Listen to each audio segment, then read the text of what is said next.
تعالى في كلامه المجيد. أعوذ بالله من الشيطان الرجيم. بسم الله الرحمن الرحيم. ولكل وجهة هو موليها فاستبقوا الخيرات أينما تكونوا يأتي بكم الله جميعا إن الله على كل شيء قدير. ومن حيث خرجت فول وجهك شطر المسجد الحرام وإنه للحق من ربك وما الله بغافل عما تعملون. ومن حيث خرجت فول وجهك شطر المسجد الحرام وحيث ما كنتم فولوا وجوهكم شطره لئلا يكون للناس عليكم حجة إلا الذين ظلموا منهم فلا تخشوهم واخشوني ولأتم نعمتي عليكم ولعلكم تهتدون. اللہ تبارک و تعالی نے ان آیات مبارکہ میں ارشاد فرمایا کہ وَلِكُلٍّ وِجْهَةٌ هُوَ مُوَلِّيهَا، ہر ایک کے لیے ایک جہت ہے جدھر وہ پھرتا ہے. فَاسْتَبِقُوا الْخَيْرَاتِ، تم جلدی کرو بھلائیوں کو حاصل کرنے کی. اینما تکونوا یأتی بکم اللہ جمیعا، تم جہاں بھی ہوگے لائے گا اللہ تبارک و تعالیٰ تم کو اکٹھا کر کے. اللہ تبارک و تعالیٰ ہر چیز پہ قادر. اب ان تمام آیات میں جیسا آپ نے پڑھا ہے وہی موضوع ہے تحویل قبلہ کا، اور پھر تحویل قبلہ کے اسباب پہ اللہ نے روشنی ڈالی کہ قبلہ اللہ نے کیوں بدلا.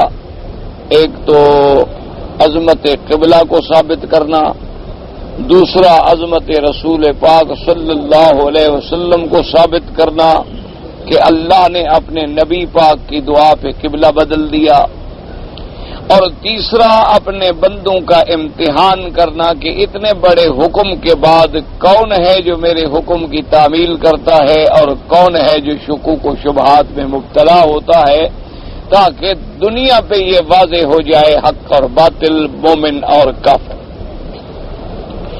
ورنہ اللہ کے تو سب علم میں. اب ان آیات مبارکہ میں ایک دوسرے اسلوب سے انہی کے شبہات کا، ان کے اعتراضات کا جواب دیتے ہیں. فرماتے ہیں وَلِكُلٍّ وِجْهَةٌ هُوَ مُوَلِّيهَا، کہ اے میرے نبی پاک صلی اللہ علیہ وسلم ہر ایک کے لیے ایک جہت ہے کہ کسی نہ کسی کی طرف تو اس نے رخ کرنا ہے. یعنی بعض نے بیت المقدس کی طرف کر لیا، بعض نے قبلے کی طرف کر لیا، یہ تو جہت ہے. اصل بات یہ نہیں ہے، اصل بات تو اس جہت کی طرف رخ کرنا نہیں ہے، اصل بات تو عبادت اور اللہ کی بھلائیاں حاصل کرنا ہے. یعنی اصل چیز تو نماز ہے، اصل چیز تو روزہ ہے، اصل چیز تو عبادات ہیں. کعبے کی طرف رخ کرنا یا بیت المقدس کی طرف رخ کرنا یہ تو اس عبادت کے ادا کرنے کا ایک ذریعہ ہے.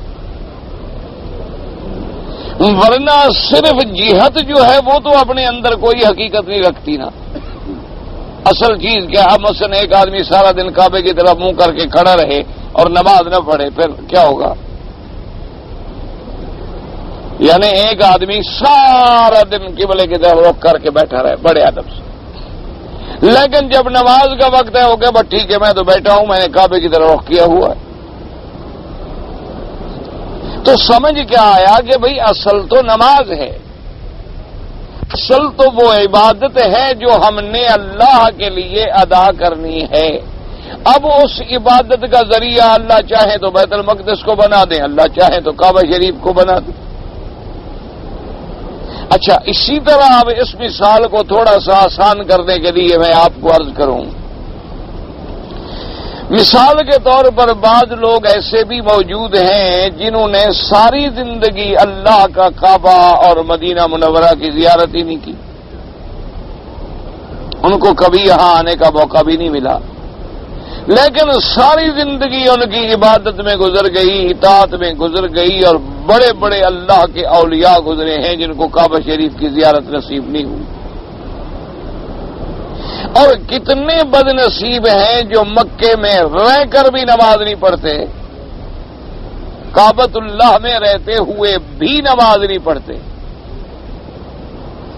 مسجد الحرام میں رہتے ہیں، مکہ مکرمہ میں رہتے ہیں، اذانیں سنتے ہیں، تکبیر سنتے ہیں، اور نماز کے لیے ان کو باقاعدہ بیدار کیا جاتا ہے، جگایا جاتا ہے، اطلاع دی جاتی ہے، تمام کاروباری مراکز کو بند کر دیا جاتا ہے کہ بھی نماز کے لیے آسانی پیدا ہو جائے۔ کوئی آدمی یہ نہ کہہ سکے کہ جی دکان کھلی تھی، ڈیوٹی تھی، نوکری تھی، میں کیا کرتا، ہر جگہ نماز ہے الحمدللہ۔ اس کے باوجود وہ کمرہ بند کر کے بیٹھا رہتا ہے، نماز نہیں پڑھتا۔ اس لیے اصل کیا ہے؟ اصل تو ہے عبادت، اصل کیا ہے؟ اللہ کی فرما برداری اور اطاعت۔ ہاں اب ایک آدمی الحمدللہ نمازی ہے اور اللہ نے پھر کعبہ بھی نصیب کر دیا تو سبحان اللہ، سبحان اللہ، الحمدللہ کہ اللہ نے، وہ نمازی تو پہلے سے تھا، مومن تو پہلے سے تھا، لیکن اللہ نے اب اس کو کعبۃ اللہ کی نماز نصیب کر دی کہ 1 کلاک لکھا جاتا ہے تو درجات بلند ہو گئے۔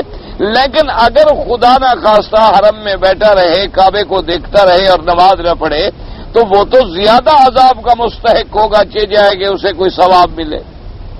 اس لیے اللہ پاک نے فرمایا کہ میرے نبی پاک صلی اللہ علیہ وسلم یہ تو بلا وجہ یعنی ان کے شبہات ہیں کہ جی کبھی کعبہ بیت المقدس تھا، پھر کعبہ ابراہیمی کیوں بن گیا، حضور صلی اللہ علیہ وسلم نے اس کعبے کو کیوں چھوڑ دیا، یہ محض شبہات ہیں کہ جو ضعیف عقل والوں کے دماغ میں ڈال کے ان کو اسلام سے برگشتہ کیا جاتا ہے، ورنہ کوئی مسئلہ ہی نہیں، ہر آدمی نے کسی نہ کسی کی طرف رخ کرنا ہے، وَلِكُلٍّ وِجْهَةٌ هُوَ مُوَلِّيهَا۔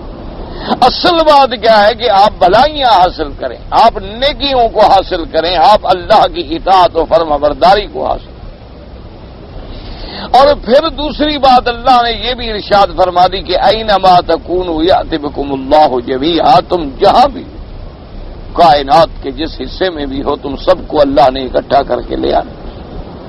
اس میں بھی ایک اشارہ ہوا اسی جواب کی طرف کہ جیسے مشرق و مغرب اللہ کے لیے ہے، تمام کائنات کا ذرہ ذرہ اس کے لیے ہے، تو جب وہ تمہیں کائنات کے کونے کونے سے اکٹھا کر کے لے آئیں گے تو تم جدھر بھی رخ کرے گے وہ جانتے ہیں کہ تم نے کس حکم کی تعمیل کی ہے اور کس حکم کی تعمیل نہیں کی ہے۔ اللہ تبارک و تعالی جو ہے وہ ہر چیز پہ قدرت رکھنے والے ہیں، اللہ تبارک و تعالی قادر ہیں، اللہ تبارک و تعالی کی قدرت سے تو کوئی چیز جو ہے وہ خارج نہیں۔ اب اس کے بعد پھر اسی حکم کو مقرر فرماتے ہیں کہ وَمِنْ حَيْثُ خَرَجْتَ فَوَلِّ وَجْهَكَ شَطْرَ الْمَسْجِدِ الْحَرَامِ، جہاں بھی نکلو، وَمِنْ حَيْثُ خَرَجْتَ، تو اپنے رخ کو پھیرو مسجد الحرام کی طرف، یہی تیرے رب کی طرف سے حق ہے اور سچی بات ہے، اور اللہ تبارک و تعالی غافل نہیں ہے جو کچھ تم کرتے۔ اور پھر اسی حکم کو تاکید و توقید کے لیے تم سے 12 ارشاد فرمایا کہ وَمِنْ حَيْثُ خَرَجْتَ فَوَلِّ وَجْهَكَ شَطْرَ الْمَسْجِدِ الْحَرَامِ، جدھر بھی تم نکلو، جس کائنات کے ذرے ذرے میں تم ہو، فَوَلِّ وَجْهَكَ شَطْرَ الْمَسْجِدِ الْحَرَامِ، اللہ کے اس گھر کی طرف اپنے رخ کو پھیرو، وَحَيْثُ مَا كُنْتُمْ، اور جہاں تم ہو، فَوَلُّوا وُجُوهَكُمْ شَطْرَهُ، اپنے چہروں کو اسی کعبے کی طرف، لِأَلَّا يَكُونَ لِلنَّاسِ عَلَيْكُمْ حُجَّةٌ، تاکہ نہ باقی رہ جائے لوگوں کے لیے تم پر کوئی الزام۔ کیا مانا؟ اب اس بات کو سمجھو کہ جب اللہ کے نبی خاتم الانبیاء صلی اللہ علیہ وسلم نماز پڑھتے تھے بیت المقدس کی طرف، تو مشرکین مکہ الزام دیتے تھے کہ دیکھو جی اللہ کے نبی مکے میں پیدا ہوئے، ولد اسماعیل علیہ السلام سے ہیں، اور پھر آپ یہ بھی فرماتے ہیں کہ میں ملت ابراہیم پہ ہوں، اور ان تمام چیزوں کے ساتھ ساتھ نتیجہ یہ ہے کہ کعبہ ابراہیمی کی طرف رخ کر کے نماز ہی نہیں پڑھتے، نماز تو پڑھتے ہیں بیت المقدس کی طرف۔ تو یہ مشرکین کا الزام تھا۔ اب جب اللہ تبارک و تعالی نے حضور کی تمنا بھی پوری فرما دی اور اپنے یعنی شان میں سب سے زیادہ قابل نبی کو سب سے زیادہ اکمل کعبے کی طرف بھی پھیر دیا، اور قبلہ ابراہیمی علیہ السلام کو بھی دوبارہ قیامت تک کے لیے بحال فرما دیا، اور حضور پاک نے بیت المقدس چھوڑ کے نماز قبلہ ابراہیمی کی طرف شروع کی، تو اب یہود اعتراض کرنے لگ گئے۔ انہوں نے کہا دیکھو جی، پہلے تو ہمارے کعبے کی طرف نماز پڑھ رہے تھے حضور صلی اللہ علیہ وسلم، اللہ کے نبی ہمارے کعبے کو کعبہ سمجھتے تھے، اب دیکھو ہماری جھگڑے کی وجہ سے ہمارا کعبہ بھی چھوڑ دیا ہے اور پھر اسی کعبے کی طرف پھر گئے ہیں جو مکے کا کعبہ ہے۔ تو وہ ان کا الزام تھا، یعنی جب بیت المقدس کی طرف نماز پڑھتے تھے تو مشرکین کا الزام، اور جب بیت المقدس کی طرف سے نماز چھوڑی تو اب یہود کا الزام۔ تو اب ہم نے آپ کے لیے اصل کعبہ جو ہے وہ قبلہ قیامت تک کے لیے قرار دے دیا کہ دونوں کا الزام ختم ہو گیا، دونوں کا الزام ختم ہو گیا۔ اگر عقل ہو کہ اللہ کے بندے، ہم تو کسی کے گھر کے تابع نہیں، کسی مکان کے تابع نہیں، ہم تو اپنے اللہ کے حکم کے تابع ہیں۔ جب اللہ ہمیں حکم دیتے ہیں بیت المقدس کا، ہم تعمیل کرتے ہیں، جب اللہ ہمیں حکم دیتے ہیں قبلہ ابراہیمی کا، ہم تعمیل کرتے ہیں۔ تو اصل میں تو ہم اپنے اللہ کے حکم کے پابند ہوئے، کسی مکان کے، کسی جہت کے تو ہم پابند نہیں ہیں۔ اگر ہم کسی ایک مکان کے پابند ہوتے تو پھر اس کا مطلب ہے کہ نعوذ باللہ ہم ان پتھروں کو سجدہ کرتے ہیں، اور خدا نہ کرے کعبہ شریف کا عمارت نہ ہو تو بس لہذا بس ہمارے سجدے بھی ختم، ہماری عبادت بھی ختم۔ ہم تو ان پتھروں کو سجدہ نہیں کرتے، ہم تو اس مکان کو سجدہ نہیں کرتے، اس چار دیواری کو سجدہ نہیں کرتے، یہ تو محض ایک جیت ہے، ہم سجدہ تو اپنے اللہ کو کرتے ہیں۔ ہم تو اللہ تبارک و تعالیٰ کے آگے سر بسجود ہوتے ہیں۔ ہماری نماز کی ابتدا سے لے کر انتہا تک دیکھ لو کہ جب ہم شروع کریں گے تو اللہ اکبر، سبحانک اللہم و بحمدک، ہم رکوع میں ہوں گے تو سبحان ربی العظیم، ہم سجدے میں ہوں گے تو سبحان ربی الاعلی، ہم تشہد میں ہوں گے تو التحیات للہ والصلوات والطیبات۔ یہ تو صرف ایک جیت ہے، اور وہ بھی اس لیے جیت ہے کہ اللہ نے ہمیں حکم دیا ہے، اگر اللہ کا حکم نہ ہو تو ہمارے لیے یہ جیت بھی نہیں ہے۔ اسی لیے یاد رکھ لیں کہ مسلمان کا اور کافر کا فرق ہی یہ ہے، ایک بات ہمیشہ کے لیے پلے بات، کہ مسلمان اپنے اللہ کے رسول کے حکم کا پابند ہے۔ ہم صحابہ رضوان اللہ علیہم اجمعین کی بات کو کیوں لیتے ہیں کہ وہ ہمیں حضور کی بات بتلاتے ہیں،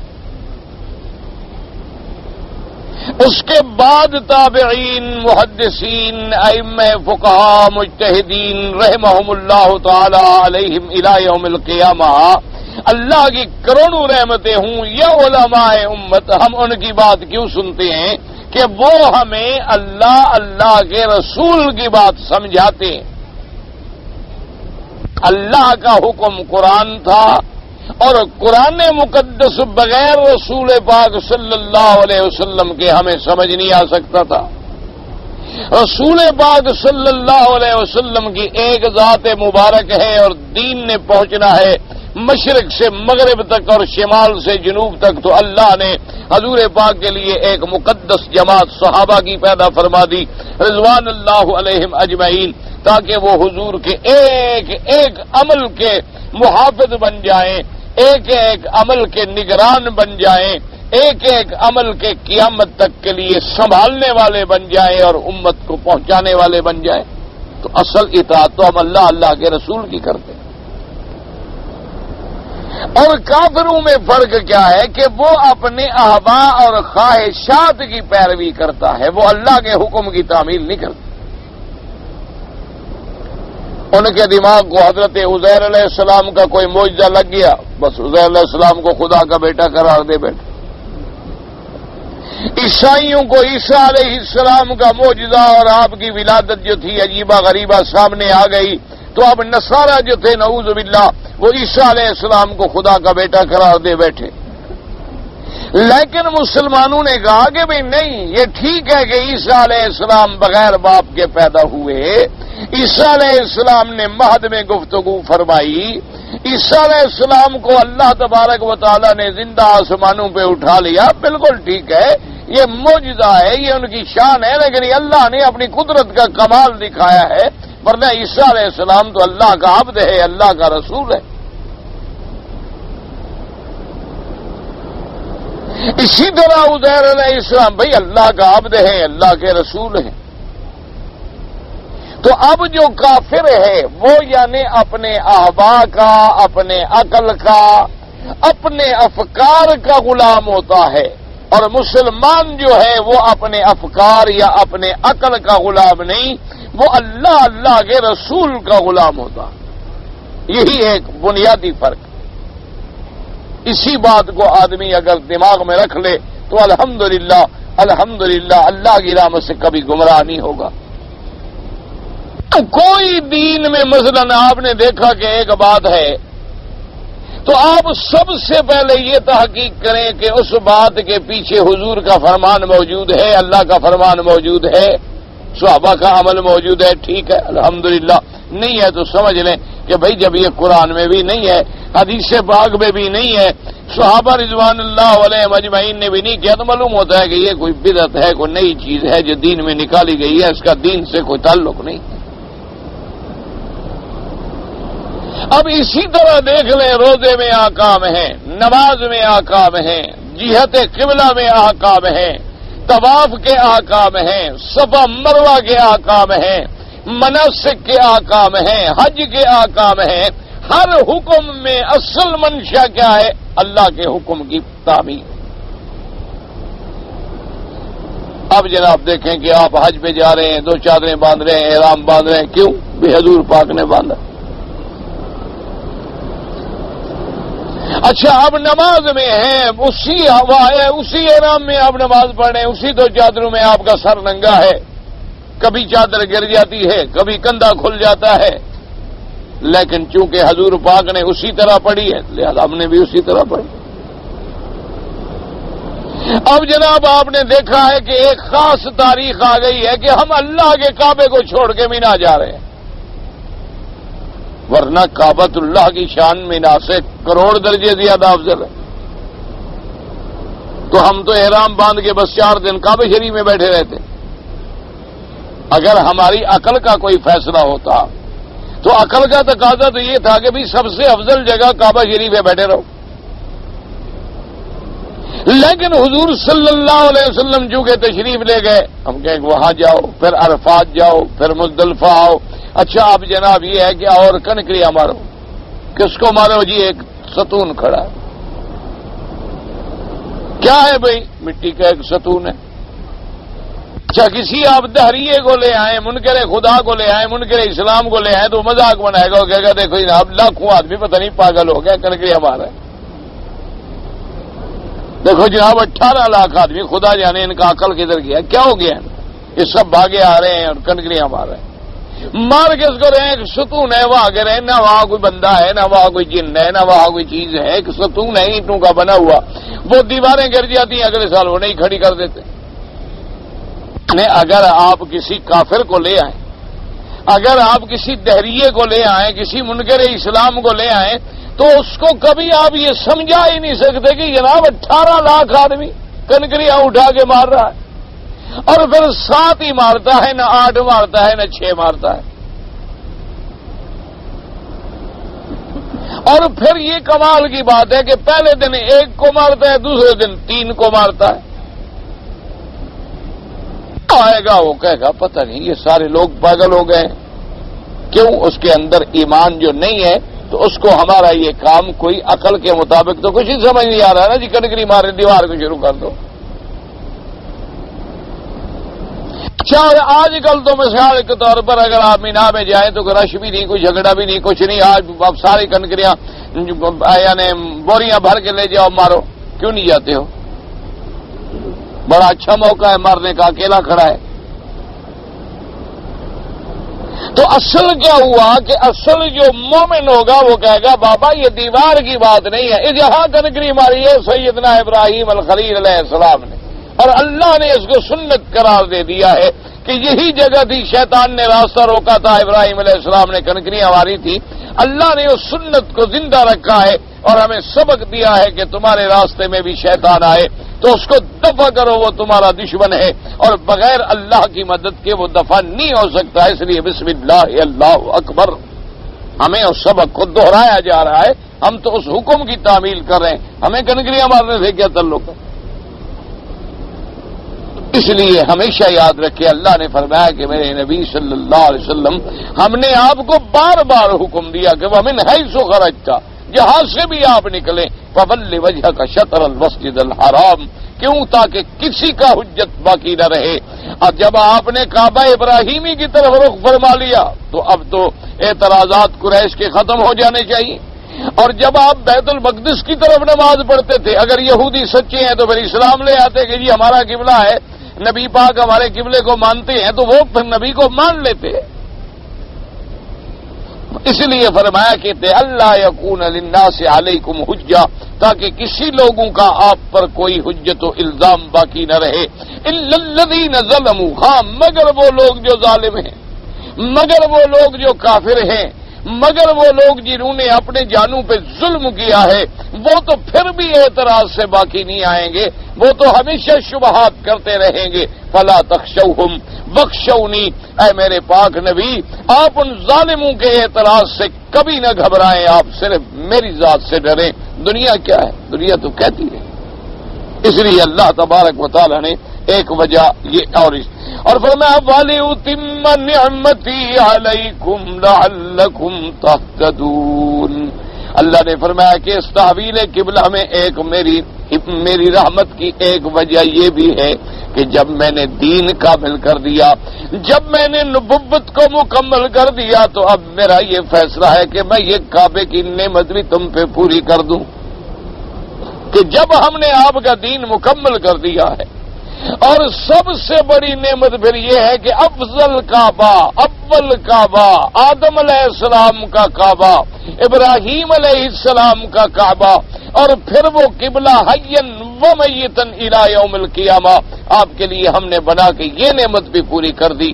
تاکہ اگر آپ کو ہم آخر وقت تک بیت المقدس کی طرف رکھتے تو بیت المقدس سے افضل تو کعبہ تھا، تو ہم نے افضل کو افضل کی طرف لوٹا کے اس نعمت کو بھی پورا کر دیا کہ نبی بھی سب سے افضل، اور اس کا کعبہ بھی سب سے افضل، اور اس کا دین بھی سب سے افضل، اس کے اوپر جو ہم نے کتاب اتاری ہے وہ بھی سب سے افضل، اور اس کی شریعت بھی سب سے افضل.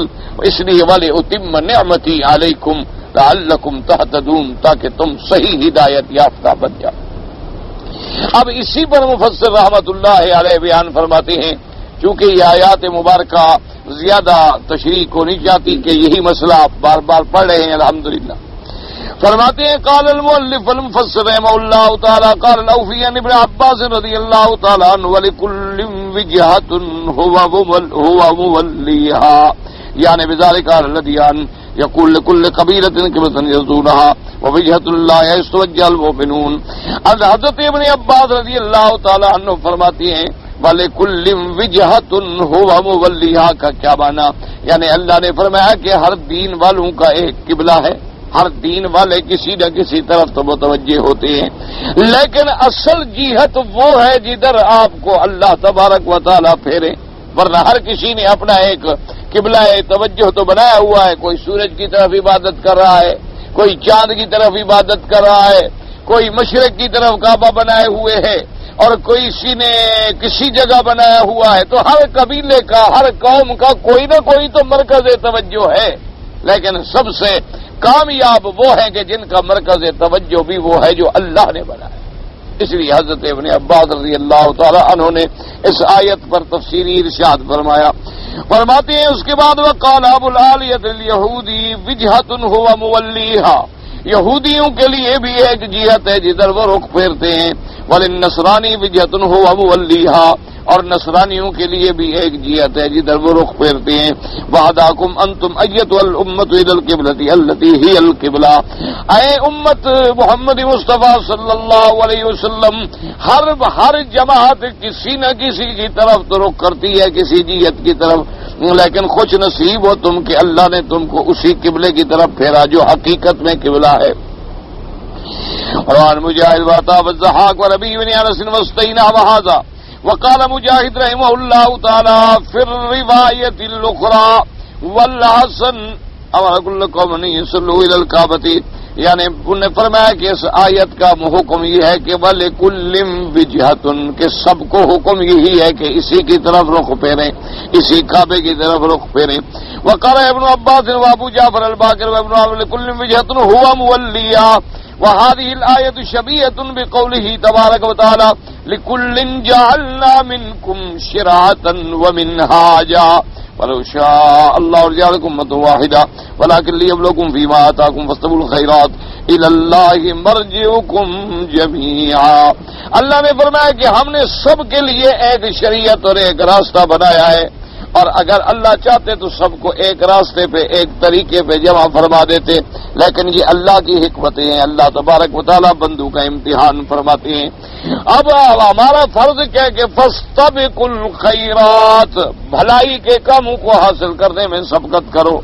الی اللہ مرجعکم جمیعا، تم سب نے اللہ کی طرف لوٹ کے جانا ہے۔ وقال هؤلاء اینما تکونوا یاتکم اللہ جمیعا، تم جہاں بھی ہو تم کو اللہ تبارک و تعالیٰ لائیں گے اکٹھا کر کے۔ ان اللہ علی کل شیء قدیر، هو قادر علی جمعکم من الارض وان تفرقت اجسادکم وابدانکم، اللہ تبارک و تعالیٰ قادر ہے اس بات پہ کہ چاہے تمہارے بدن مرنے کے بعد ریزہ ریزہ ہو جائے، ذرہ ذرہ ہو جائے، دنیا کے اندر پھیل جائے، سب کو جمع کر کے اللہ پاک پھر میدان حشر میں کھڑا فرما دیں گے۔ وَمِنْ حَيْثُ خَرَجْتَ فَوَلِّ وَجْهَكَ شَطْرَ الْمَسْجِدِ الْحَرَامِ وَإِنَّهُ لَلْحَقُّ مِنْ رَبِّكَ وَمَا اللَّهُ بِغَافِلٍ عَمَّا تَعْمَلُونَ وَمِنْ حَيْثُ خَرَجْتَ فَوَلِّ وَجْهَكَ شَطْرَ الْمَسْجِدِ الْحَرَامِ وَحَيْثُمَا كُنْتُمْ فَوَلُّوا وُجُوهَكُمْ شَطْرَهُ لِئَلَّا يَكُونَ لِلنَّاسِ عَلَيْكُمْ حُجَّةٌ إِلَّا الَّذِينَ ظَلَمُوا مِنْهُمْ فَلَا تَخْشَوْهُمْ وَاخْشَوْنِي وَلِأُتِمَّ نِعْمَتِي عَلَيْكُمْ وَلَعَلَّكُمْ تَهْتَدُونَ هَذَا أَمْرٌ ثَالِثٌ مِنَ اللَّهِ تَعَالَى بِاسْتِقْبَالِ الْمَسْجِدِ الْحَرَامِ من جمیع اقطار الارض، یہ تیسرا حکم ہے جو اللہ تبارک و تعالی نے عطا فرمایا کہ ساری دنیا میں جہاں جہاں بھی تم ہو سب اللہ کے کعبے کی طرف رخ پھیر لو۔ وقد اختلفوا فی حکمت هذا التکرار ثلاث مرات، اب مفسر رحمۃ اللہ علیہ فرماتی ہیں کہ مفسرین کرام نے بیان فرمایا کہ ایک حکم کو میرے اللہ نے 3 دفعہ کیوں ارشاد فرمایا؟ فَوَلِّ وَجْهَكَ شَطْرَ الْمَسْجِدِ الْحَرَامِ، ایک دفعہ پہلے آ چکا، اب پھر آیا فَوَلِّ وَجْهَكَ، تو 3 دفعہ یہ حکم کیوں دیا گیا؟ فرماتے ہیں وکیل تاکید لأنه اول ناسخ وقع فی الاسلام علی ما نص علیہ ابن عباس وغیرہ۔ اب مفسر رحمۃ اللہ علیہ فرماتی ہے کہ بعض مفسرین نے تو یہ جواب دیا ہے کہ اللہ تبارک و تعالی نے ایک حکم کو 3 دفعہ نازل کیا، کیوں؟ تاکہ تاکید ہو جائے۔ وجہ کیا تھی؟ کہ یہ سب سے پہلا ناسخ ہے اسلام میں، اس سے پہلے کوئی ایسا حکم آیا ہی نہیں کہ جس کو منسوخ کیا جائے، تو یہ سب سے پہلا حکم تھا اللہ نے جسے ناسخ قرار دیا کہ پہلے قبلے کو ختم اور قبلہ اول کو بحال فرمایا۔ تو چونکہ یہ سب سے پہلی چیز تھی، اول چیز تھی، اور اس سے پہلے کبھی ایسی بات آئی بھی نہیں تھی، تو اس لیے اللہ تبارک و تعالی نے اس حکم کو مکرر سے کرر 3 دفعہ ذکر فرمایا۔ ایک وجہ یہ ہے وکیل بل هو منذر على احوال فالامر الاول لمن هو مشاهد الكعبة والثاني لمن هو في مكة غائبا عنها والثالث لمن هو في بقية البلدان۔ اور بعد مفسرین کرام نے اس کا دوسرا جواب دیا ہے، انہوں نے فرمایا کہ یہ حکم اللہ نے 3 دفعہ کیوں کیا؟ انہوں نے کہا حالتیں بھی 3 ہیں۔ ایک حالت تو یہ ہے کہ آدمی اب کعبے کے سامنے نماز پڑھ، تو پہلا حکم اس کے لیے ہو گیا فَوَلِّ وَجْهَكَ شَطْرَ الْمَسْجِدِ الْحَرَامِ۔ اچھا ایک آدمی ہے تو مکے میں لیکن کعبہ سامنے نہیں، وہ اپنے شہر میں ہے، تو اس کے لیے بھی وہ یہ نہ سمجھے بھی اب میں کیا کروں، فرمایا تیرا حکم بھی یہی ہے فَوَلِّ وَجْهَكَ شَطْرَ الْمَسْجِدِ الْحَرَامِ۔ اچھا ایک آدمی مکے میں نہیں ہے دوسرے ملکوں میں بھی، وہ کیا کرے؟ فَوَلِّ وَجْهَكَ شَطْرَ مسجد الحرام۔ چونکہ احوال 3 تھے تو اس لیے ہر حالت کے لیے اللہ نے ایک حکم، پھر دوسرا حکم، پھر تیسرا حکم، کیونکہ اب ہم لوگ الحمدللہ کعبہ شریف کے اندر ہیں، کعبہ نظر آ رہا ہے، تو ہمارے لیے بھی یہی حکم ہے۔ اگر ہم مکے میں ہیں اور کعبہ نظر نہ آئے پھر بھی یہی کعبہ ہے، اگر ہم ایسی دنیا کے ملک میں ہیں کہ ہمیں مکہ ہی نظر نہیں آتا پھر بھی یہی حکم ہے۔ اس لیے انہوں نے فرمایا کہ چونکہ احوال تین تھے، منازل تین تھی، حالات تین تھے، تو اللہ تبارک و تعالی نے اس حکم کو بھی 3 دفعہ نازل فرما دیا تاکہ ہر حالت کے لیے ایک آیت کا حکم ہو جائے۔ ہاکذا وجہہ فخر الدین الرازی وقال القرطبی الاول لمن هو بمکہ والثانی لمن هو في بقیۃ الامصار والثالث لمن خرج فی الاسفار۔ اور قرطبی رحمۃ اللہ علیہ نے یہ لکھا کہ پہلا حکم جو ہے وہ مکے کے لیے ہے، اور دوسرا حکم جو ہے وہ باقی شہروں کے لیے ہے، اور تیسرا حکم جو ہے ان لوگوں کے لیے جو سفر میں نکلتے ہیں، یعنی ایک حکم تو تھا جو مکے میں ہے، ایک حکم ہے جو ساری دنیا میں ہے، اور ایک حکم ہے کہ بھی اگر ہم سفر میں ہیں تو اللہ نے فرمایا جہاں بھی جاؤ فول وجہک شطر المسجد الحرام۔ تو القرطبی رحمۃ اللہ علیہ نے اس کو نقل کیا۔ ورجح هذا الجواب والقرطبی، اس نے اسی کو ترجیح دی ہے کہ یہ زیادہ قوی جواب ہے۔ وقیل انما ذکر ذلك تعلقه بما قبله وبعده من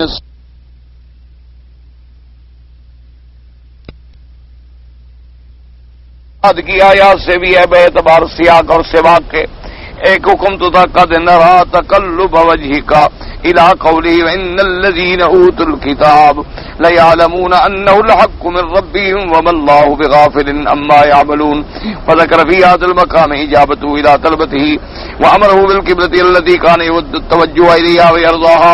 اس مقام پہ اللہ پاک نے خبر دی کہ آپ کی دعا منظور، آپ جو دعائیں مانگ رہے ہیں ہم نے منظور کر، آپ کی طلب ہم نے قبول کر لی، آپ جس کعبے کی طرف متوجہ ہونے کو محبوب رکھتے ہیں اسی کو ہم نے پسند کر لیا۔ ایک حکم اس بارے میں ہو۔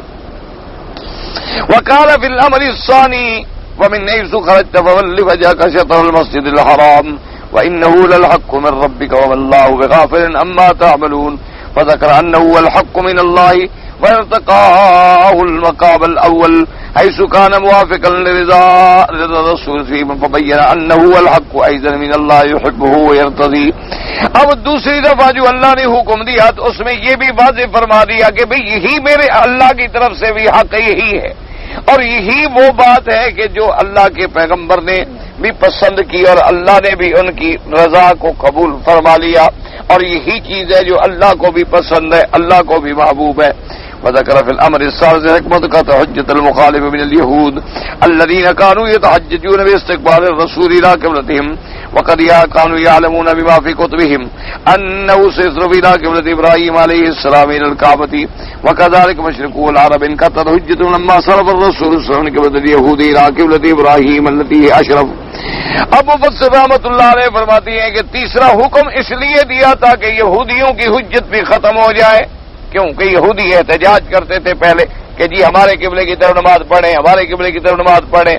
اچھا ایک تو یہ تھا کہ لوگوں کو یہ ظاہر کرتے کہ بھئی ہمارا قبلہ اگر سچا ہے تو پھر دین بھی ہمارا سچا ہے، اور دوسرا اصل کیا تھا کہ ان کی کتابوں میں تو لکھا ہوا تھا کہ حضور کعبے کی طرف پھریں گے، تو وہ کہتے کہ دیکھو یہ تو ہماری طرف پڑھ رہا ہے، اس کعبے کی طرف پھرا نہیں ہے تو وہ نبی نہیں ہے۔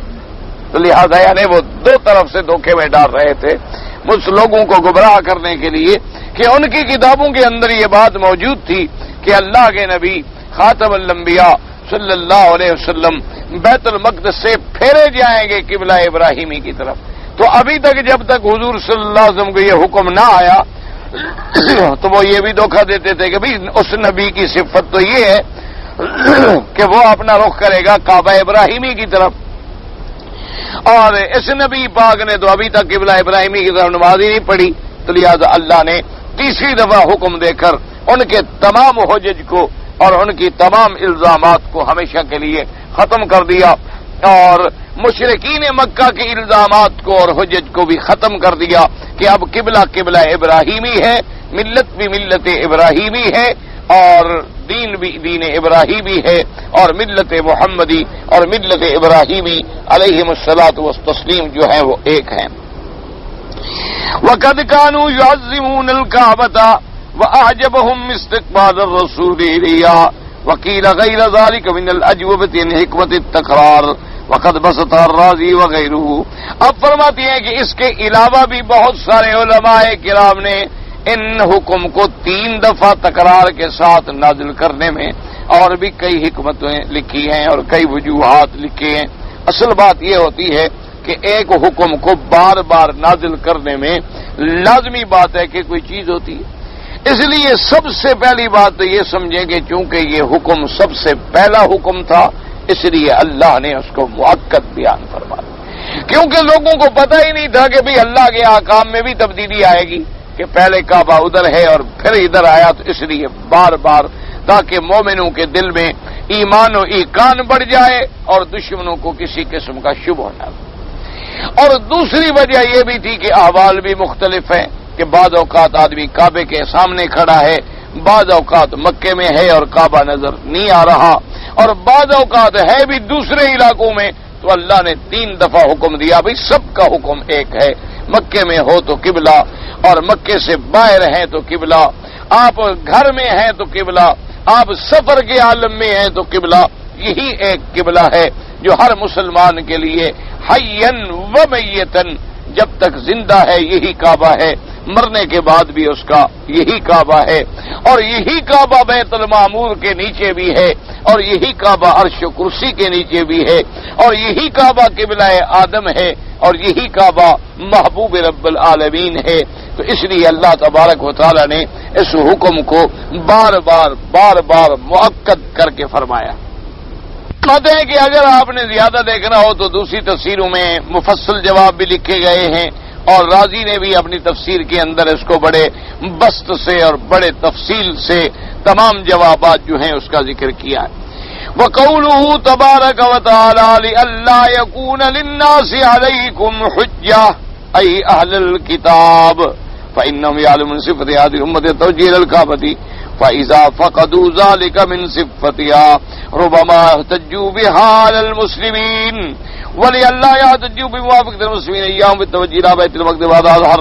اب اللہ نے فرمایا کہ ہم نے اس کعبے کا کیوں حکم دیا، لِأَلَّا يَكُونَ لِلنَّاسِ عَلَيْكُمْ حُجَّةٌ، تاکہ لوگوں کا تم پر کوئی حجت و الزام باقی نہ رہے. کیا مانا؟ کیونکہ جب کتاب تورات میں یہ لکھا ہوا تھا کہ حضور صلی اللہ علیہ وسلم اور ان کی امت جو ہے وہ کعبہ ابراہیمی کی طرف نماز پڑھیں گے، اور اگر ہم یہ قبلہ نہ بدلتے تو پھر تو ان کے پاس دلیل بن جاتی نا کہ دیکھو بھئی یہ وہ امت تو نہیں ہے، یہ وہ نبی تو نہیں ہے. ہماری کتابوں میں تو ان کی صفت میں لکھا ہوا ہے کہ وہ توجہ کرے گا قبلہ ابراہیمی کی طرف، اور آپ تو قبلہ ابراہیمی کی طرف نماز نہیں پڑھ رہے. تو اس حکم نے ان کے سارے الزامات کو بھی ختم کر دیا. اور اس کے بعد جناب فرماتے ہیں قال لِأَلَّا يَكُونَ لِلنَّاسِ عَلَيْكُمْ حُجَّةٌ یعنی بِهِ أَهْلُ الْكِتَابِ حين قالوا صرف محمد صلى الله عليه وسلم إلى الكعبة وقالوا اشتاق الرجل إلى بيت أبيه ودين قومه وكان حجة على النبي صلى الله عليه وسلم انصرافه إلى البيت الحرام أن قالوا سيرجع إلى ديننا كما رجع إلى قبلتنا لئلا يكون للناس عليكم حجة يعني به أهل الكتاب. کیوں اہل کتاب کہتے تھے صرف محمد الی الکعبہ صلی اللہ علیہ وسلم کہ دیکھو جی محمد مصطفیٰ آپ کعبے کی طرف پھر گئے. اور کبھی کہتے کہ اشتاق الرجل الی بیت ابی، ہاں ان کو اپنے باپ کا گھر جو تھا نا ابراہیم علیہ السلام کا اس کی طرف ان کا محبت تھی، اور ان کو جی وہ اپنے قوم کا دین جو ہے نا وہ زیادہ پیارا ہے، اسی طرف یہ پھر رہے ہیں. وَكَانَ حُجَّتُهُمْ عَلَى النَّبِيِّ صلی اللہ علیہ وسلم اور انصرافه الى البيت الحرام قالوا، اور کہتے سيرجع الى ديننا كما رجع الى قبلتنا، البتہ لوٹ آئیں گے ہمارے دین کی طرف جیسے ہمارے قبلے کی طرف لوٹ آئے. تو اب حجت کیسے ختم ہوئی کہ بھئی بیت المقدس کا حکم ہے تو اللہ کے نبی نے ادھر نماز پڑھی. اللہ کے نبی نے یہ نہیں کہا کہ مولا میں تو نماز نہیں پڑھتا، مہربانی کریں میں تو قبلہ ابراہیم، اللہ کا حکم ہے بیت المقدس بیت المقدس، اللہ نے حکم دیا کعبہ تو کعبہ، بس. لہذا کسی کو اعتراض کا اور حجت کا اور کوئی الزام باقی نہ رہا. اب اس کے بعد فرماتے ہیں قال ابن ابی حاتم وروان مجاہد وعطا والضحاک وربی ابن انس وقتادہ وسدی نحو هذا، ان نے بھی اسی طرح کی روایت بیان کی ہے. وقال هؤلاء في قوله تعالى الا الذين ظلموا منهم، اللہ نے فرمایا کہ میرے نبی سب کی حجتیں آپ پر جو تھیں الزام ہم نے دور کر دیے. ہاں مگر وہ لوگ جن نے اپنی جانوں پہ ظلم کیا مشرک مکہ اور کفار جو بلا وجہ اعتراض کرنے سے باز نہ آئے ان کے اعتراضوں کو آپ چھوڑیں, کوئی فکر نہ کریں. الا الذین ظلموا منہم یعنی مشرکی قریش واجباز ہم حجت الظلمت وهو داحضۃ یعنی ان کی حجت کو بھی ہم نے ختم کر دیا. ان قالوا ان هذا الرجل يزعم انه على دين ابراهيم فإن كان توجه إلى بيت المقدس على ملة إبراهيم فلم يرجع عنه. والجواب أن الله تعالى اختار له التوجه إلى بيت المقدس أولا لما له تعالى في ذلك من الحكمة فأطاع ربه تعالى في ذلك ثم صرفه إلى قبلة إبراهيم عليه السلام وهي الكعبة فامتصر أمر الله في ذلك أيضا فهو صلوات الله وسلامه عليه مطيع لله في جميع أحواله لا يخرج عن امر الله طرفة عين وامته تبع له. اب مفسر رحمۃ اللہ علیہ فرماتے ہیں کہ ظلموں سے مراد کون ہے؟ مشرکین قریش, کیونکہ سب سے بڑا ظلم جو ہے وہ شرک ہے. اور ان کی حجتیں جو تھیں ان کو بھی اللہ نے مٹا ڈالا, کیونکہ وہ بھی کہتے تھے کہ دیکھو جی اگر ملت ابراہیم پہ ہیں تو ادھر کیوں نماز پڑھتے, اچھا جی اب ادھر پڑھتے تھے پھر ادھر کیوں پھر آئے ہیں. تو اس میں اللہ تبارک و تعالی نے فرمایا کہ سمجھو کہ حضور صلی اللہ علیہ وسلم کا بیت المقدس کی طرف جو توجہ ہے وہ بھی اللہ کے حکم سے ہے, اس میں اللہ کی حکمتیں تھیں, اس نے اپنے اللہ کے حکم کی اطاعت کی اور بیت المقدس کی طرف نماز پڑھتے رہے. اس کے بعد پھر اللہ نے ثم صرفہ الی قبلۃ ابراہیم, پھر اللہ پاک نے ان کو قبلہ ابراہیم کی طرف پھیرا جو کعبہ ہے, اس نے اللہ کے حکم کی تعمیل کی. تو نتیجہ کیا نکلا؟ فہو صلوات اللہ وسلام اللہ علیہ, اللہ کے نبی پہ کروڑوں صلاۃ و سلام, مطیع للہ فی جمیع احوالہ, ہر حال میں اپنے اللہ کی اطاعت کرنے والے ہیں اور اس کے بعد اللہ کے احکام پہ چلنے والے ہیں. لا یخرج عن امر اللہ طرفۃ عین, ایک پلک جھپکنے کی دیر بھی وہ اللہ کے حکم سے باہر نکلنے والے نہیں ہیں. وَأُمَّتُهُ تَبْعٌ لَهُ, اور آپ کی امت جو ہے آپ کی اتباع کرنے والی ہے, پیروی کرنے والی ہے. اب اللہ نے فرمایا فَلَا تَخْشَوْهُمْ وَاخْشَوْنِي أي لا تخشوا شبه الظلمة المتعنتين وأفردوا الخشية لي فإنه تعالى هو أهل أن يخشى منه. اللہ نے فرمایا کہ میرے مدنی صلی اللہ علیہ وسلم آپ ان ظالم لوگوں کے اعتراضات کا کوئی فکر نہ کریں, نہ آپ ان سے ڈریں. مشرکین جو ظالم ہیں, کفار جو ظالم ہیں, ان سے کسی قسم کی گھبراہٹ کی ضرورت نہیں ہے. ان کے اعتراضات سے بالکل نہ گھبرائیں, کیونکہ آپ کا کام یہ ہے کہ صرف میری ذات سے آپ خشیت رکھیں دل کے اندر اور کسی سے نہ ڈریں. اور اس کے بعد اللہ نے فرمایا کہ کعبہ ابراہیمی کرنے کی ایک حکمت یہ بھی تھی وَلِأُتِمَّ نِعْمَتِي عَلَيْكُمْ, تاکہ میں اپنی نعمتیں جو ہے تم پہ پوری کر دوں. لِأَلَّا يَكُونَ عَطْفٌ عَلَىٰ لِأَلَّا يَكُونَ لِلنَّاسِ عَلَيْكُمْ حُجَّةٌ أَيْ لِأُتِمَّ نِعْمَتِي عَلَيْكُمْ فِيمَا شَرَعْتُ لَكُم مِّنْ اسْتِقْبَالِ الْكَعْبَةِ لِتَكْمُلَ لَكُمُ الشَّرِيعَةَ مِنْ جَمِيعِ وُجُوهِهَا. اللہ نے فرمایا کہ ہم نے اپنے نبی کو کعبہ ابراہیمی کی طرف پھیرا, کیونکہ سب سے اول کعبہ بھی یہ ہے کہ جب آدم علیہ السلام کو پیدا کیا انہوں نے بھی اسی کعبے کی طرف نماز پڑھی, تو جو اول تھا اسی کو ہم نے آخر بنایا, اسی پہ آ کے اپنی نعمتیں جو ہیں پوری کر دی, تاکہ ہر طریقے سے نعمت جو ہے وہ پوری ہو جائے. وَلَعَلَّكُمْ تَهْتَدُونَ أَيْ إِلَىٰ مَا زَلَّتْ عَنْهُ الْأُمَمُ هَدَيْنَاكُمْ إِلَيْهِ وَخَصَصْنَاكُمْ بِهِ وَلِهَٰذَا كَانَتْ هَٰذِهِ الْأُمَّةُ أَشْرَفَ الْأُمَمِ وَأَفْضَلِهَا. اور اللہ پاک نے فرمایا تاکہ تم ہدایت یافتہ بن جاؤ. باقی امتیں گمراہ ہو گئیں, ہٹ گئیں, راستے پہ نہ پہنچی, ہم نے تمہیں صحیح مقام پہ پہنچا دیا. جیسے حضور پاک نے فرمایا کہ اللہ نے ہر امت کو اختیار دیا تھا کہ تم ہفتے میں ایک دن چن لو, تو یہودیوں نے ہفتہ چن لیا, نصرانیوں نے اتوار چن لیا, لیکن جمعہ کسی نے نہ چنا. اللہ نے ہمیں جمعہ پہ پہنچایا, اصل جو دن تھا وہ جمعہ تھا, لیکن یہود بھی معروم گئے اور نصارہ بھی معروم گئے.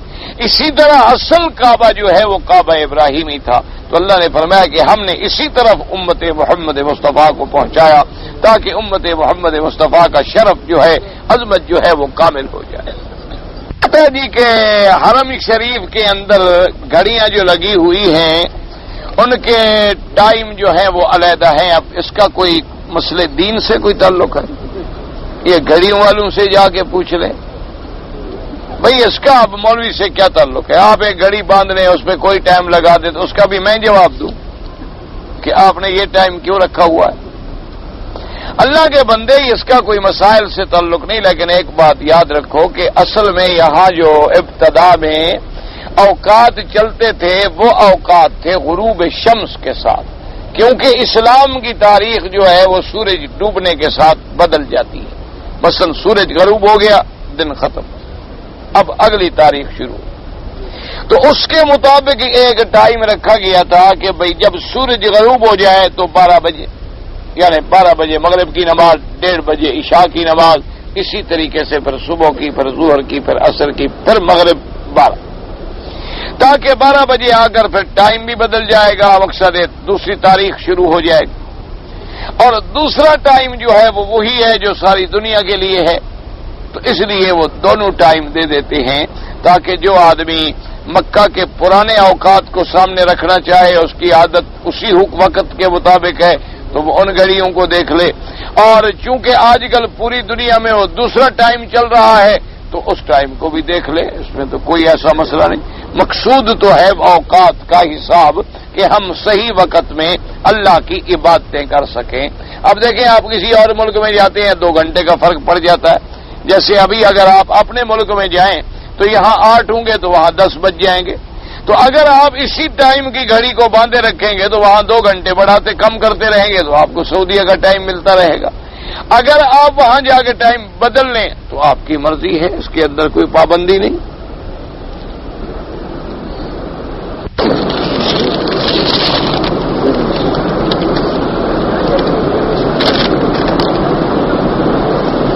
پتہ نہیں یہ محمد اسحاق کا ہی ہے بھائی، میری معرفت ہوگا شاید. یہ آپ مجھے بعد میں دے دیں. یہ کوئی خط ہے.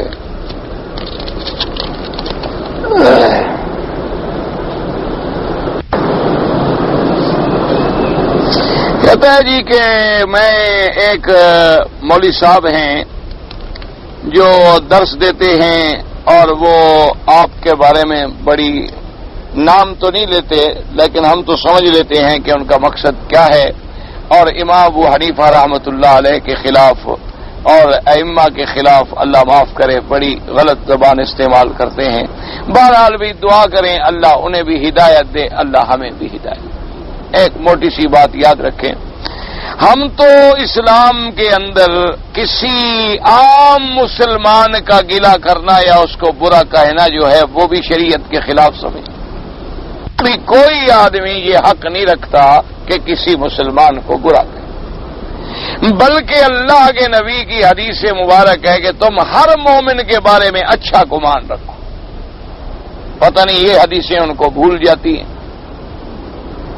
اور اسی طرح حضور پاک صلی اللہ علیہ وسلم نے فرمایا کہ جو لوگ تمہارے فوت ہو چکے ہیں ان کے بارے میں کبھی زبان سے برا لفظ نہ نکالو، جب بھی کہو تو کلمہ خیر کا. اور جہاں تک ائمہ کرام کا تعلق ہے جن کو اللہ نے اس مقام شرف پہ پہنچا دیا ہے کہ جن کی فقہ پہ 1 نہیں 2 نہیں 4 مولوی نہیں کروڑوں مسلمان عمل کرنے والے ہوں، تو تیرے یا میرے برے کہنے سے کیا ہوگا؟ ہم آسمان پہ تھوکیں گے تو تھوک ہمارے اپنے منہ پہ آ جائے گی. اگر ہم تاروں پہ تھوکنا چاہیں تو وہ تھوک کہاں جائے؟ ہمارے اپنے چہرے پہ. ہم نے تو پوری دنیا میں کبھی 200 آدمی بھی ایسا پیدا نہیں کیا ہے جو ہماری بات مانتا ہو، اور اللہ نے ان کو اتنا شرف دیا ہے کہ 1 نہیں 2 نہیں ملکوں کے ملک اور کروڑوں لوگ، کوئی امام ابو حنیفہ کی فقہ پہ چل رہے ہیں، کچھ امام شافعی کی فقہ پہ چل رہے ہیں، یہاں والے امام احمد بن حنبل کی فقہ پہ چل رہے ہیں، کوئی امام مالک کی فقہ پہ چل رہے ہیں، رحمت اللہ علیہم اجمعین. اللہ تبارک و تعالی ان پہ کروڑوں رحمتیں پیدا فرمائے. لیکن یہ خدا کی شان ہے، یہ بات یاد رکھو. جس آدمی کا جتنا بڑا شان ہوگا نا، اس سے حسد کرنے والے بھی ہر زمانے میں پیدا ہوتے. ورنہ اب دیکھو صحابہ چلے گئے، اب جو لوگ صحابہ کی مخالفت کرتے ہیں ان کو کیا ملتا ہے؟ صحابہ رضوان اللہ علیہ مجمعین کا دور گزر گیا خیر کا، اور جن کے دور گزرنے کو 1 سال نہیں، 2 سال نہیں، 4 سال نہیں، 10 سال نہیں، بلکہ 1400 سال گزر گئے۔ اب جو اگر کوئی بدبخت صحابہ کا گیلا کرے تو صحابہ کی شان کم ہو جائے گی۔ انجام کیا ہوگا کہ اس کی اپنی عاقبت خراب ہو جائے۔ اسی طرح اگر آج کوئی آدمی امام بخاری، امام ترمذی، امام نسائی، امام مسلم اور ائمہ فقہا، ائمہ قراء مجتہد، ان کا اگر کوئی گیلا کرے تو اپنی عاقبت خراب کر رہا ہے، ان کو تو کوئی نقصان نہیں دے رہا۔ لیکن اس سب کے باوجود ہم بھی دعا کرتے ہیں، آپ بھی دعا کریں کہ اللہ ہدایت، اللہ اس کو صحیح راستے پہ چلنے کی توفیق دے۔ جہاں تک مجھے گالی دیتا ہے، آپ کو تکلیف ہوتی ہے، جزاک اللہ، آپ کی مہربانی، لیکن میری طرف سے کوئی جھگڑا وگڑا نہ کریں، اور مجھے جو گالی دے بڑی اچھی بات ہے، تاکہ میرے گناہ گریں گے اور میری نیکیوں میں اضافہ ہوگا۔ وہ تو میرا خیر خواہ ہے جو مجھے گالیاں دیتا ہے، وہ میرا بدخواہ نہیں ہے۔ جو آدمی ہمیں گالی دیتا ہے وہ ہمارا بھلا کرتا ہے، اپنی نیکیاں برباد کر کے ہمیں دے رہا ہے تو ہمارا گھاٹا کر رہا ہے۔ اچھا جی، کہتا ہے کہ جائے نماز پر جو نقش بنے ہوتے ہیں کعبہ شریف کا یا مسجد نبوی شریف کا، اس پہ ہم پاؤں رکھیں تو بے ادبی ہے۔ پہلے تو یہ نقش بنانا ہی بے ادبی ہے، پہلے تو ایسے نقش ہونے نہیں چاہیے۔ افضل بات یہ ہے کہ کسی قسم کا نقش بھی مسجد میں، اپنا مصلی میں یا جائے نماز میں نہیں ہونا چاہیے، جو سبب بنتا ہے آدمی کے ذہن کا ادھر متوجہ کرنے کا، اور اللہ تبارک و تعالی سے توجہ جو ہے وہ ہٹ جاتی ہے۔ اس لیے افضل یہ ہوتا ہے کہ آدمی پتھر پہ نماز پڑھے یا کوئی سفید کپڑا ڈال لے، تاکہ کوئی چیز اس کے نماز میں اس کی توجہ کو ہٹانے کا ذریعہ نہ بنے۔ حضور صلی اللہ علیہ وسلم نے جب فرما دیا کہ بھی یہ پردہ جو ہے ہٹا دو، انسان نے کہا کیوں؟ نے کہا اس کو دیکھ کر میری طبیعت جو ہے نماز میں ادھر چلی گئی۔ تو اللہ کے نبی تو اتنے بڑے شان والے، جن کا دل ہر وقت اللہ تبارک و تعالی سے تعلق میں قائم ہے، اگر ان کی توجہ بدل جاتی ہے تو ہماری کیا حالت ہوگی؟ اس لیے سب سے پہلی بات تو یہ سمجھیں کہ ایسا ہونا بھی نہیں چاہیے۔ لیکن آج کل ایک رواج بن گیا ہے کہ جی مصلی جو ہے تو بس گویا مصلی پہ جو کعبہ شریف لکھا ہے گویا ہم کعبے میں نماز پڑھیں۔ حالانکہ بس یہ ایک تصور ہے، انہوں نے اپنا سودا بیچنا ہے، ہمیں بے وقوف بناتے ہیں۔ رہ گیا پاؤں آنا یا نہ آنا، یہ تو تمہاری نیت پر ہے۔ تم اگر توہین کا ارادہ کر رہے ہو تو اللہ توہین سمجھے گے، نہیں ہے تو کچھ بھی نہیں ہے، کوئی بات نہیں، یہ کوئی ایسا مسئلہ نہیں ہے۔ اب دیکھو نا جی، میں اگر کسی آدمی کو ایسے ہاتھ رکھ دوں تو میری نیت ٹھیک ہے، میں مقصد برا نہیں تھا، لیکن اگر خدا نہ قسم میں اس کی توہین کرنا چاہتا ہوں تو وہی چیز توہین بن جائے گی۔ تو اس لیے اگر اس پہ آدمی یوں بچھا دے یوں بچھا دے کوئی فرق نہیں پڑتا ہے، لیکن کوشش یہ کریں کہ سادہ، اگر ضرورت بھی ہو تو سادہ کپڑا بچھائیں تاکہ نماز میں توجہ ادھر ادھر نہ ہو۔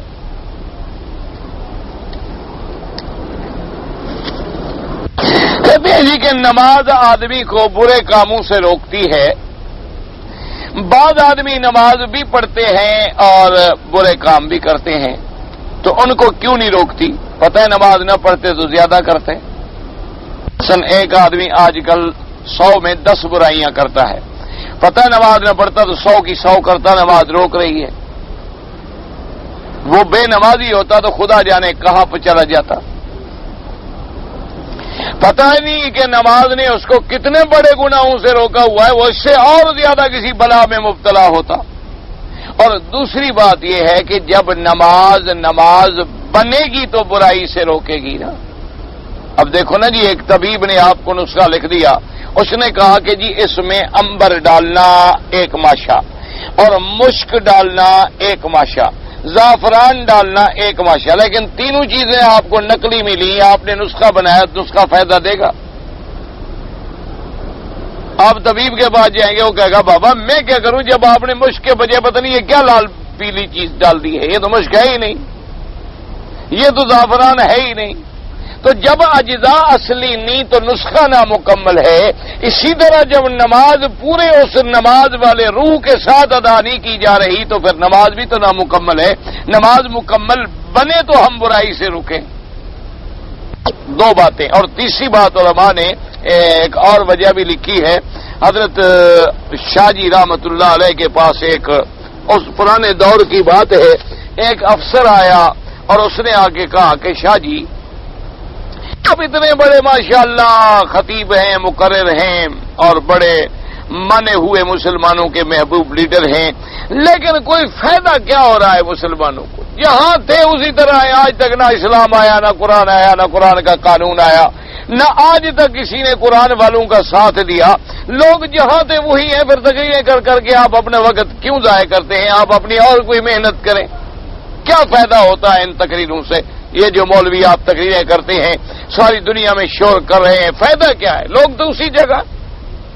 چور اسی طرح چوری کرتا ہے، شرابی اسی طرح شراب پیتا ہے، ڈاکو اسی طرح ڈاکے ڈالتا ہے. کوئی قرآن کو ماننے کے لیے تیار نہیں، کوئی قرآن والوں کا ساتھ دینے کے لیے. پھر تقریروں کا کیا فائدہ؟ تو شاہ جی مسکرائے اور انہوں نے فرمایا کہ میرے بھائی ایک بات بتلاؤ، آج جو جلسہ تم سن کے آ رہے ہو اس میں تمہاری رائے کے مطابق کتنی آدمی ہوں گے؟ انہوں نے کہا جی تقریباً 10,000 آدمی ہوں. کتنی دیر تقریر رہی؟ انہوں نے کہا جی آپ نے تو 3 گھنٹے ماشاءاللہ تقریر کی. فرمایا کہ میرے بھائی تم بڑے پڑھے لکھے افسر ہو ماشاءاللہ، CSP ہو اور تم تو بڑے پرانے بیوروکریٹ ہو. دیکھو 10,000 آدمی کو 3 گھنٹے کے لیے تو بخاری نے برائی سے روک لیا تھا کہ 10,000 آدمی کو، سگریٹ پینے والے کو سگریٹ سے روک لیا، بے حیائی والے کو بے حیائی سے روک لیا، چور کو چوری سے روک لیا، قاتل کو قتل سے روک لیا، ڈاکو کو ڈاکے سے روک لیا، گالی دینے والے کو گالی سے روک لیا. کہ وہ 3 گھنٹے تو میری تقریر میں بیٹھا ہے نا، 3 گھنٹے تو گناہوں سے بچ گیا.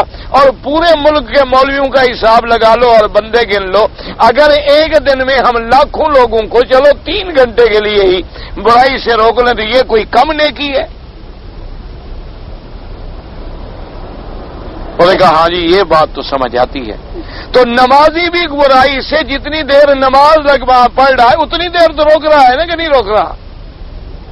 اتنی دیر تو اس کو بگڑی تگڑی نماز بھی روک رہی ہے نا.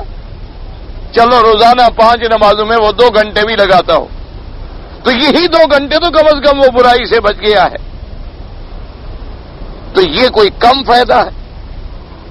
اور تیسری بات یہ یاد رکھیں کہ ہم نے دیکھا ہے الحمدللہ کہ اللہ کی رحمت سے نماز پڑھنے والا آدمی ایک نہ ایک دن برائیوں سے نکل کے آ جاتا ہے صراط مستقیم. اس کی برکت ضرور ہوتی ہے، اس کا اثر ضرور ہوتا ہے. دیکھو نا جی تم سگریٹ پیتے ہو اس کا بھی اثر ہوتا ہے تو اللہ کی نماز کا اثر نہیں ہوتا؟ ضرور ہوتا ہے. کسی پہ جلدی ہو گیا، کسی سے دیر میں ہو گیا. شیطان خیال ڈالتا ہے تاکہ جو نماز پڑھ رہے یہ بھی چھوڑے.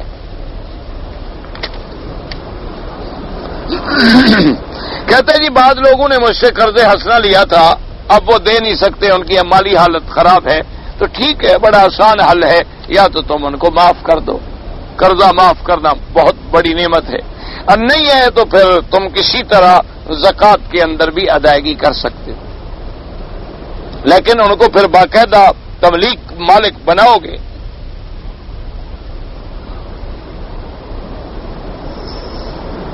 رفع یدین اور عدم رفع یدین کے یہ 1400 سال میں اگر تم حل نہیں کر سکے تو اب مولوی مکی کے کہنے سے حل کر لو. میرے نزدیک کوئی فرق نہیں ہے. جو کرتے ہیں اللہ ان کے بھی قبول فرمائے، جو نہیں کرتے ہیں اللہ ان کی بھی قبول فرمائے. اللہ دعا کرو تم مولوی میں ہمت کر کے، جو نماز نہیں پڑھتا پہلے اس کو تو لے آؤ، جو پڑھ رہا ہے اس کو پریشان نہ کرو. یہ کوئی ایسا مسئلہ نہیں ہے. جو کرتے ہیں ان کے نزدیک بھی فرض نہیں ہے، ان کے نزدیک بھی واجب کے درجے میں نہیں ہے. انا للہ و انا الیہ راجعون.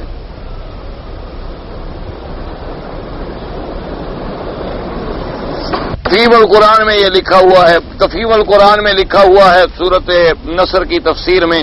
تو آپ ایسا کریں، بڑی آسان حل یہ ہے کہ اس تفسیر کی بھی وہی صورت نکال لیں، اور اگر آپ اردو پڑھے ہیں تو معارف القرآن کی بھی وہی صورت نکال لیں. تو دونوں کا جب ترجمہ دیکھیں گے تو آپ کو بات صحیح جو ہے وہ سمجھ آ جائے گی۔ بہرحال چونکہ جو لوگ فوت ہو گئے ان کے بارے میں کچھ نہیں کہنا چاہتا، باقی غلطیاں تو سب سے ہوتی ہیں۔ مصر میں کوئی اجلاس ہو رہا ہے، مجھے اس سے کیا تعلق ہے بھائی؟ ہو رہا ہے نہیں ہو رہا، اللہ جانے کیا ہو رہا ہے کیا نہیں ہو رہا۔ حضرت درخواستی کا جنازہ کس نے پڑھا؟ میں تو جنازے میں شامل ہی نہیں ہوا، مجھے کیا پتا ہو سکتا۔ آج ان کا جنازہ تھا لیکن میں نہیں پہنچ سکا۔ انہوں نے فرمایا بھی تھا ان کی اولاد نے کہ بھئی آپ کوشش کر کے کسی طرح پہنچ سکیں، لیکن میری مجبوری تھی، میں نہیں پہنچ سکتا تھا، ورنہ میں چاہتا تھا کہ میں چلا جاؤں۔ اب کس نے پڑھایا اللہ عالم، جب میں وہاں موجود ہی نہیں۔ پتہ لگ جائے گا، آج اخباروں میں آ جائے گا یا کل اخباروں میں آ جائے گا۔ بندی علماء کے نزدیک طلاق، موٹی سی بات یاد رکھیں کہ دیوبندی صرف نہیں بلکہ حنفی حضرات کے نزدیک طلاق کا مسئلہ بڑا سخت ہے۔ ان کے نزدیک طلاق کے معاملات میں کوئی نرمی، کوئی نرم گوشہ ہے ہی نہیں، اس لیے وہ 3 کو 3 سمجھتے ہیں ان کے نزدیک۔ باقی ائمہ کے نزدیک جو ہے یعنی اہل حدیث علماء کے نزدیک اگر ایک مجلس میں 3 دے تو وہ 1 شمار ہوتی ہے، اگر وقفے سے دے تو پھر 3 شمار ہوتی ہے۔ اس لیے میں نے کئی دفعہ عرض کیا کہ نکاح اور طلاق کے مسئلے جو ہیں وہ آپ اپنے علاقے کے مفتی سے پوچھا کریں، وہ علاقے کے حالات کے واقف ہوتے ہیں، اور جب تک صحیح بات سامنے نہ آئے درس میں طلاق نکاح کے مسئلے نہیں بیان کیے جاتے۔ یہاں تو وہ کوئی مسئلہ ضروری ہے پوچھنا ہے، کہہ دیا۔ صلی اللہ علیہ وسلم پردہ فرما گئے، یہ ادب کے لفظ ہوتے ہیں، ادب کے اعتبار سے آدمی کہتا ہے۔ مثلا ایک آدمی کو آپ کہتے ہیں کہ جناب تشریف لائیے اور کھانا تناول فرمائیے، یہ بھی ایک لفظ ہے۔ اور ایک آدمی کو کہتے ہیں یار روٹی پڑی ہے کھا لو، بات تو ایک ہی ہے لیکن دونوں کے کہنے کے انداز میں فرق۔ ایک آدمی کے بعد آپ جاتے ہیں کہ جی مجھے رشتہ چاہیے، آپ معززین کو بھیجتے ہیں کہ اس کی لڑکی جوان ہے، میرا لڑکا جوان ہے، وہ جاتے ہیں کہ جناب ہم آپ کی خدمت میں آئے ہیں اور ہم چاہتے ہیں کہ آپ ہمارے بچے کو اپنا بچہ بنا لیں، اپنا بیٹا بنا لیں، اپنی محبت میں لے لیں، اپنی شفقت میں لے لیں، وہ سمجھ جاتا ہے۔ اور ایک آدمی کے بعد آپ جائیں اسے کہیں کہ جی آپ کی لڑکی جوان ہو گئی ہے اور مجھے جماع کے لیے دے دو، تو کتنے جوتے سر پہ مارے گا؟ انشاءاللہ گنجا بنا دے گا۔ اسی لیے